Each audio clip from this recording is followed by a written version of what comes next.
प्यारे बच्चों, सुप्रभात। गणित की ऑनलाइन कक्षा में आप सभी लोगों का एक बार पुनः स्वागत है। हम लोग समाकलन के बारे में पिछले टर्न पर अध्ययन कर रहे हैं। आज हम लोग निश्चित समाकलन क्या होता है, निश्चित समाकलन कैसे करते हैं, इसके बारे में अध्ययन करेंगे।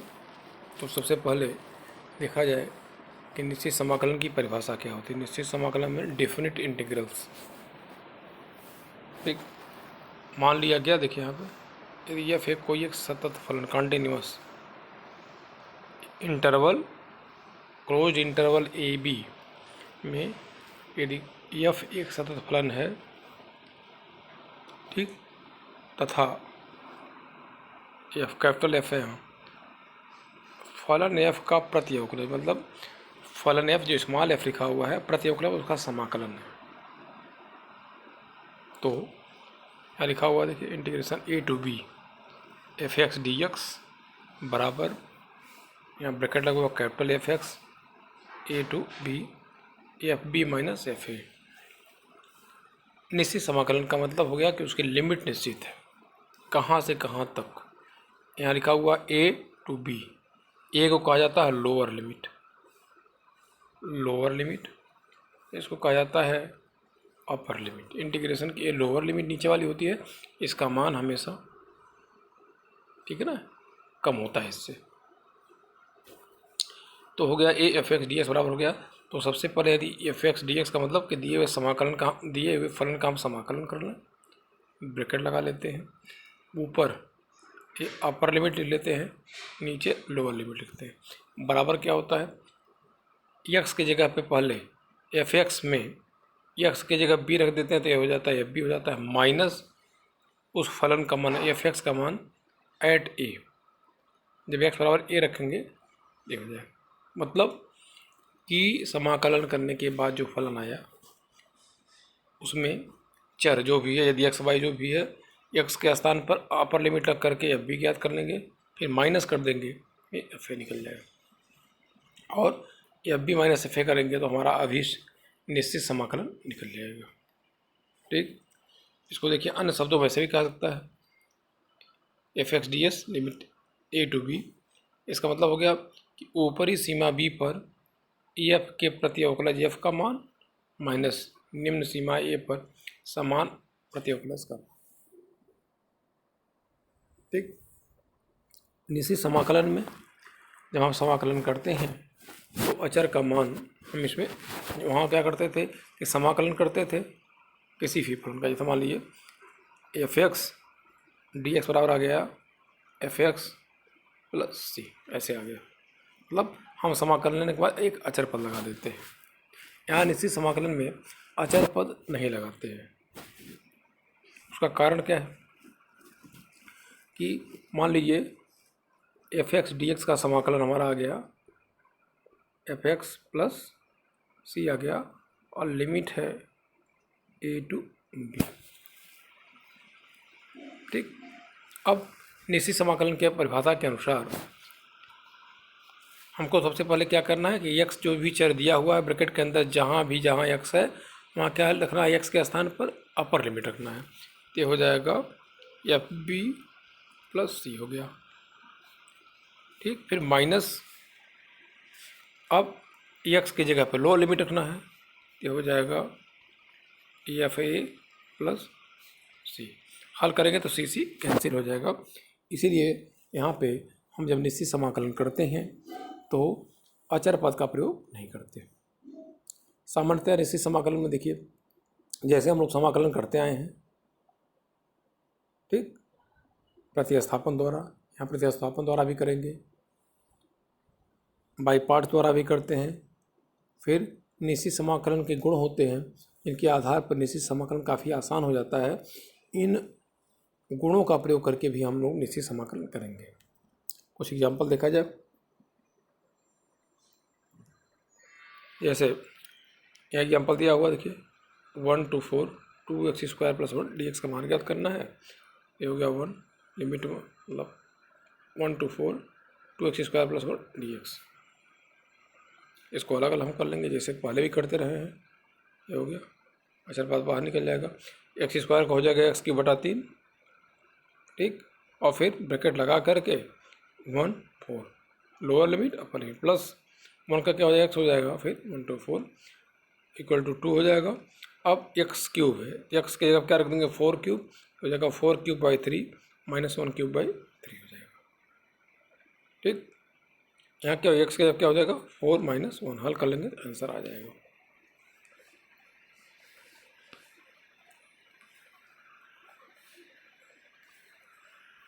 यहाँ पे देखिए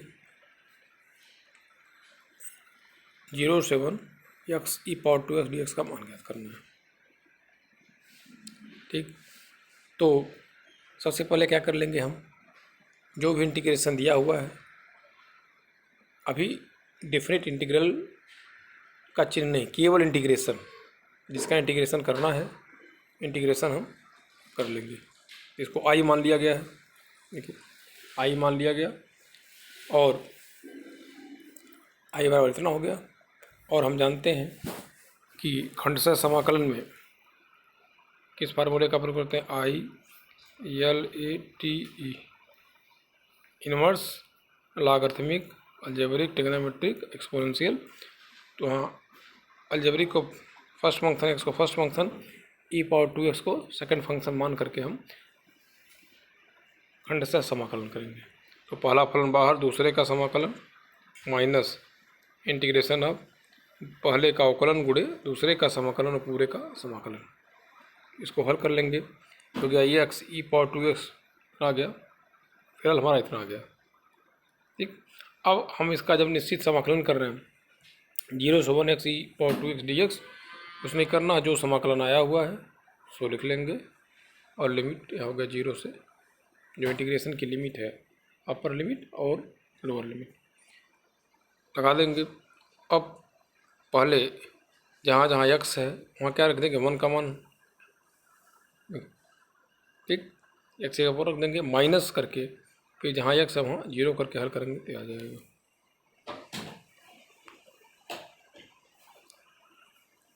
अगला जो है ये भी काफ़ी इम्पोर्टेंट, ये है प्रतिस्थापन द्वारा निश्चित समाकलन। जैसे हम लोग वहाँ पे प्रतिस्थापन करते थे, इसके पहले अनिश्चित समाकलन प्रतिस्थापन विधि द्वारा समाकलन करते थे, सब कुछ यहाँ करना है। लेकिन जो ही हम चर यहाँ पे बदलेंगे, चर बदलने के साथ ही लिमिट भी चेंज होता है, ठीक। जैसे जो ही हम मानेंगे उसी के सापेक्ष चर बदलेगा और चर बदलने के साथ ही दिया हुआ लिमिट भी चेंज होगा। अभी एग्जाम्पल के द्वारा इसको हम लोग देख रहे हैं, लिखा हुआ है 0 से 1 x 1 + x² पूरे घात 1/2 dx, ये लिखा हुआ है, इसको हमने आई मान लिया। अब ये निश्चित है कि इसका जो समाकलन दिया हुआ है ये हर हाल में आपको प्रतिस्थापन द्वारा ही करना है। तो हमने मान लिया कि 1 + x², यहाँ 0 से 1 का मतलब x का मान 0 से लेकर 1 तक वेरी कर रहा है, 0 से लेकर कहाँ तक जा रहा है 1 तक। यदि dx दिया हुआ है तो मतलब x के सापेक्ष है, तो जब हम उसको t दूसरा चर के मान लेंगे, दूसरा कोई चर मान लेंगे, तब हम देखेंगे कि t का मान कहाँ से कहाँ तक वेरी करेगा। तो हमने यहाँ मान लिया प्रतिस्थापन द्वारा 1 + x² बराबर t, ये हो जाएगा 2x dx बराबर हो जाएगा dt, x dx बराबर हो गया dt, ठीक, इतना हो गया। अब क्या करते हैं कि जब x बराबर 0, देखिए अब x का यहाँ लोअर लिमिट क्या है 0, तो x के सापेक्ष हम t का मान ज्ञात करते हैं। तो x बराबर 0, जब x का मान 0 है मतलब लोअर लिमिट 0 है, तो t का मान क्या होगा, तो इसी में जो माना गया है, जो प्रतिस्थापित किया गया है, वहाँ x का मान रख दीजिए, तो हो जाएगा 1 और 0 का स्क्वायर 0 + t, t का मान हो गया 1।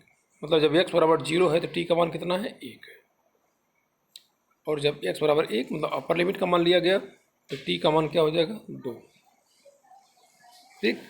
तो ये देखिए पूरा का पूरा ये हमारा समाकलन जो है इस रूप में परिवर्तित हो गया, यहाँ पे इतना आ गया, 1/2 अचर पद बाहर हो जाएगा। और हम जानते हैं कि t⁻n dt बराबर हो जाता है टी पावर n+1 बटा n+1। ठीक, इसको हल करेंगे तो आ जाएगा।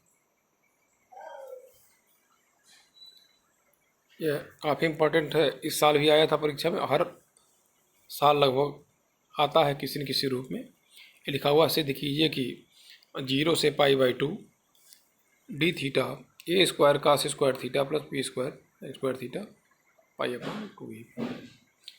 पहले ही बताया गया है कि यदि किसी भी इंटीग्रेंट समाकल में केवल कास स्क्वायर थीटा हो या केवल साइन स्क्वायर थीटा हो या cos square theta sine square theta दोनों हो, तो इस परिस्थिति में सबसे पहले हम क्या करते हैं कि कास स्क्वायर थीटा से अंश और हर में भाग दे देते हैं। यहाँ पे देखिए आई लिख लिया गया है, अंश में भाग देंगे तो हो जाएगा 1/कास square theta D theta A square plus B square tan square theta.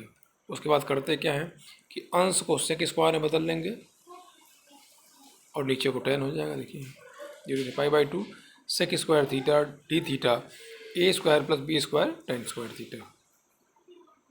ठीक है, अब अंश में देखिए, अंश में यदि सेक स्क्वायर थीटा आ रहा है तो उसको सेक स्क्वायर थीटा के ही रूप में बदलते हैं।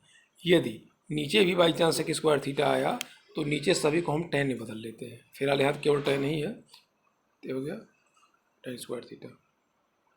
ठीक, हो गया।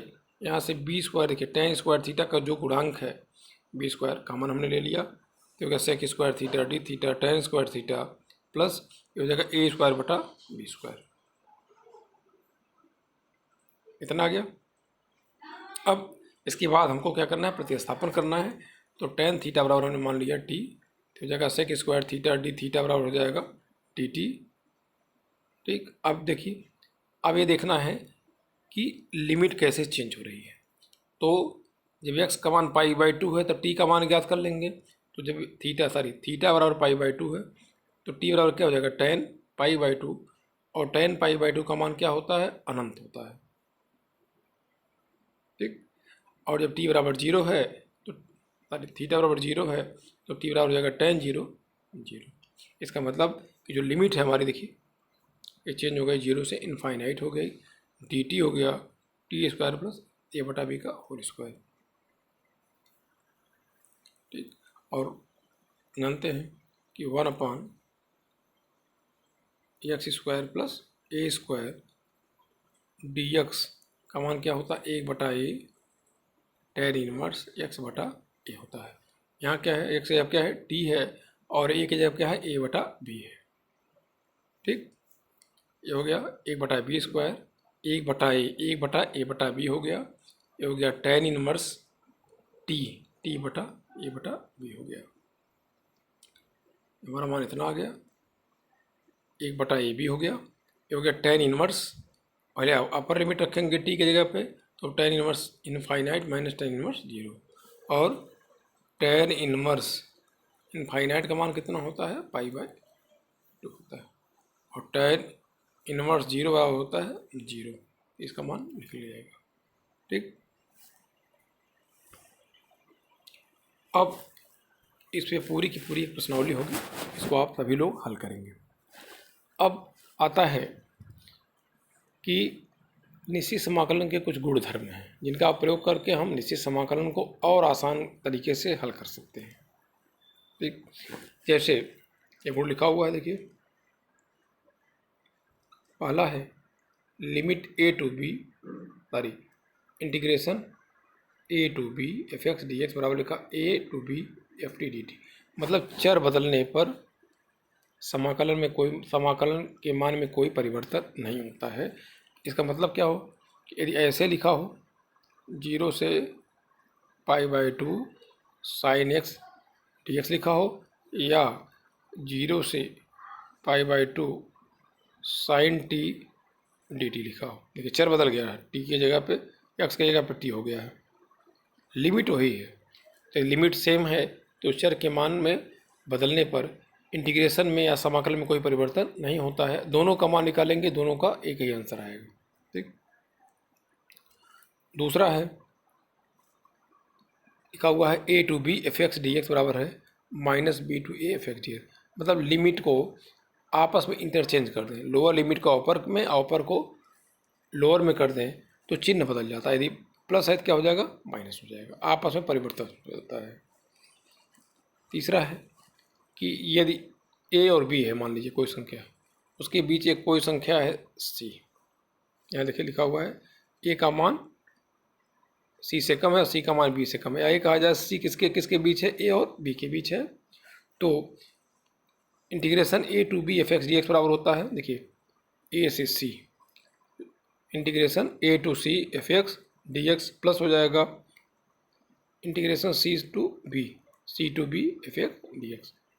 इसी तरह से हम दो या दो से अधिक भागों में इसको ब्रेक कर सकते हैं आवश्यकता अनुसार।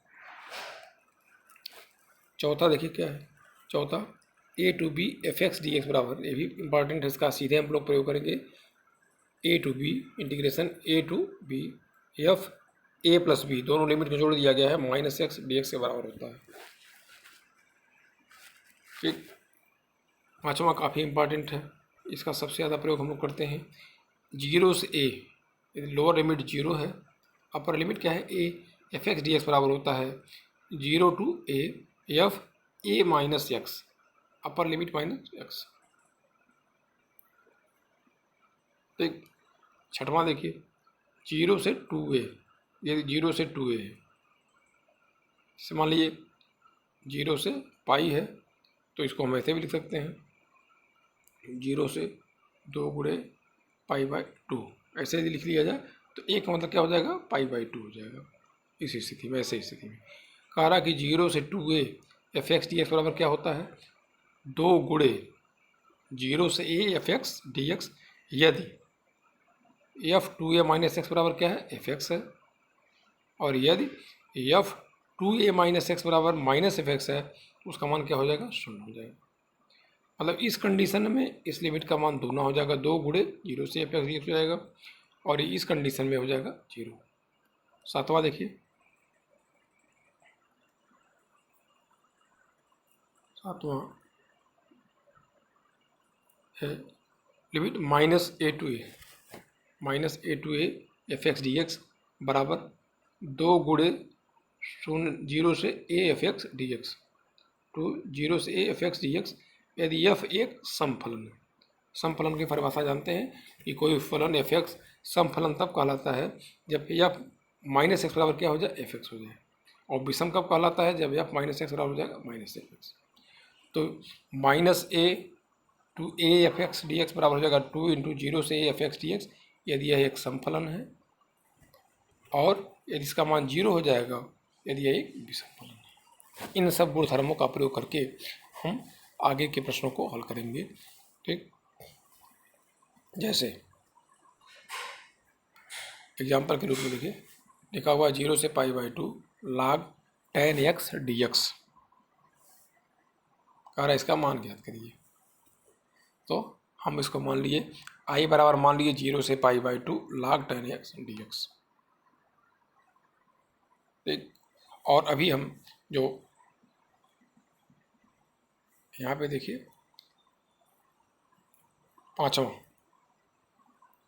पांचवा जो गुण है जीरो से एफ एक्स डी बराबर क्या है, जीरो से A F A minus X. तो देखिए इसको एक मान लिए जीरो से पाई बाई टू लाग टेन, अपर लिमिट क्या है, एक जब क्या है पाई बाई टू, तो लाग जहाँ जहाँ एक्स है वहाँ पाई बाई टू या ए माइनस एक्स लिख लेते हैं, तो लाग ten pi by two minus X D x.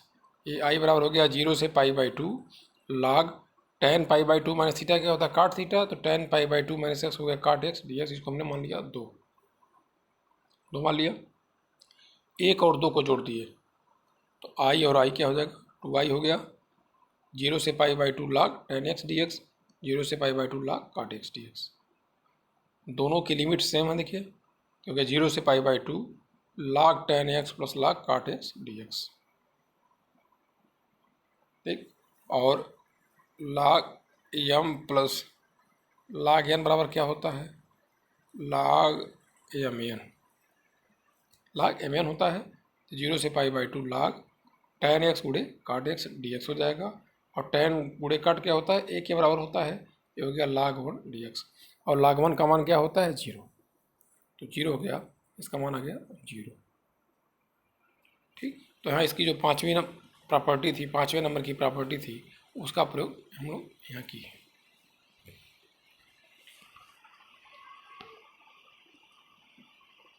एक और एग्जाम्पल देख लीजिए, 0 से pi x 1 plus cos square D X हो गया, हमने इसको आई मान लिया।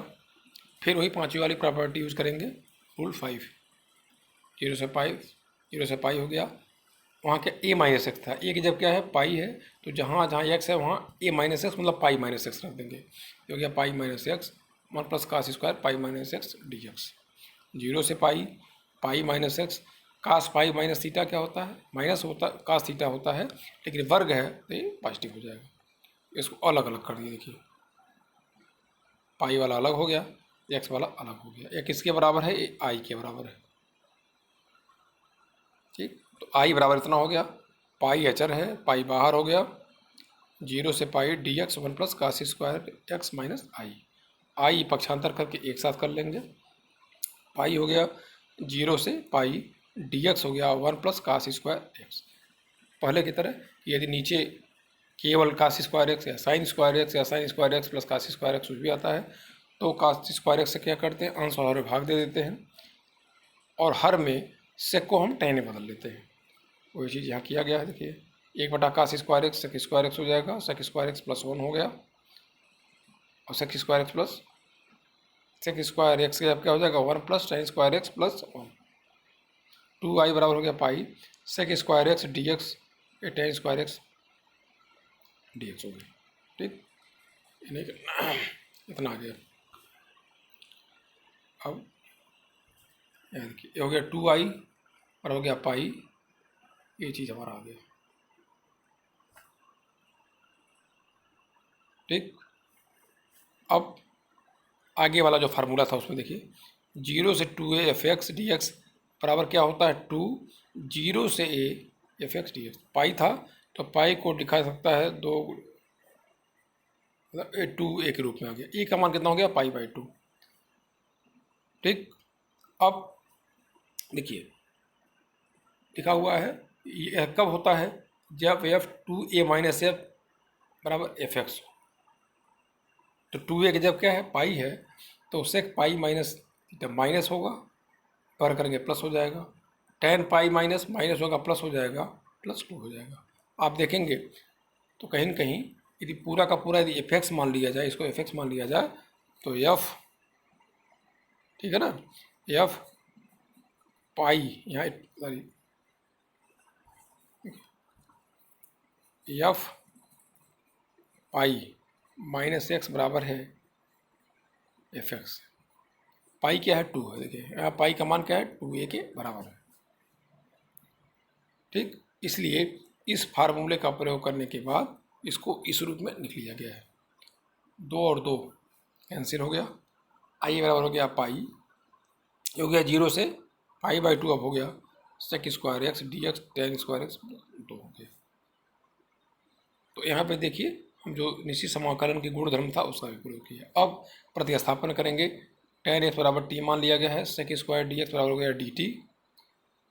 अब लिमिट भी चेंज होगा, जब एक्स बराबर पाई बाई 2 है क्या हो जाएगा, टी बराबर 10 pi by 2, T by infinite हो गया, एक्स बराबर 0 है तो टी बराबर हो जाएगा 0।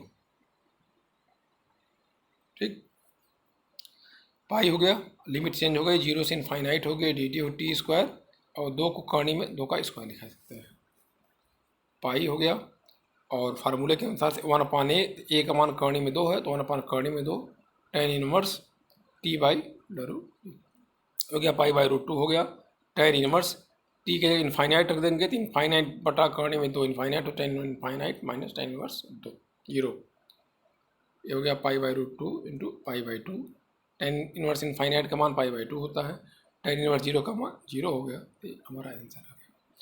इस प्रकार से जो है हम लोग निश्चित समाकलन के गुणधर्म का प्रयोग करते हुए, प्रतिस्थापन विधि का प्रयोग करते हुए, एक साथ दोनों हो सकता है, एक साथ अलग अलग भी हो सकता है, निश्चित समाकलन को हल करेंगे। आप सभी लोग जितने भी प्रश्न दिए हुए निश्चित समाकलन के जो पिछले वर्ष आए हुए हैं, आप सभी लोग उसको हल करिए। ठीक, नहीं आता है फिर आप पूछेंगे। धन्यवाद।